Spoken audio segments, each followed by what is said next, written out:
Perkembangan Pilihan Raya Negeri PRN Sabah. Ketua Menteri Sabah Datuk Seri Haji Jinur dan Presiden Parti Warisan Datuk Seri Muhammad Syafiee Apdal masing-masing bakal ditentang 4 calon. Manakala pengerusi Barisan Nasional BN Sabah Datuk Seri Bung Muhtaradin berdepan persaingan dengan 6 calon. Di Dewan Undangan Negeri Sulaiman Haji G yang mewakili Gabungan Rakyat Sabah GRS menentang 4 calon iaitu Dr. Shahnun Rizal Tajuddin dari Barisan Nasional BN. Selain itu, Mokhtar Hussein Parti Warisan, Fajruddin Nordin Parti Impian Sabah serta Tia Minah alias Siti Aminah Elik Perikatan Nasional. Pada PRN 16, Haji G menang di Dun Sulaiman yang disandang sejak 1990 dengan majoriti 3,099 undi.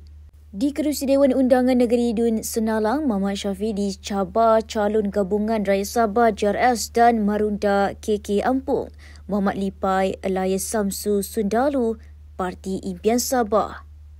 Dia yang mempertahankan kerusi yang dimenangi pada PRN 16 itu turut ditentang bekas Menteri Belia dan Sukan Dato' Askalani Andur Rahim yang bertanding sebagai calon bebas serta Abdul Majid Angkulan dari Parti Perpaduan Malaysia. Di Dun Lamang, Bung Muhtar dicabar calon daripada Gabungan Rakyat Sabah GRS Johaini Zamsyah Johari, Muhammad Saifullah Luqman Warisan, Mazlin Madali dari Perikatan Nasional, Salahuddin alias Salihuddin Anoy dari Parti Impian Sabah dan calon bebas Muhammad Ismail Ayub. Bung Mokhtar yang juga Ketua UMNO Sabah mempertahankan kerusi Dun Lamang yang dimenangnya sejak PRN 16.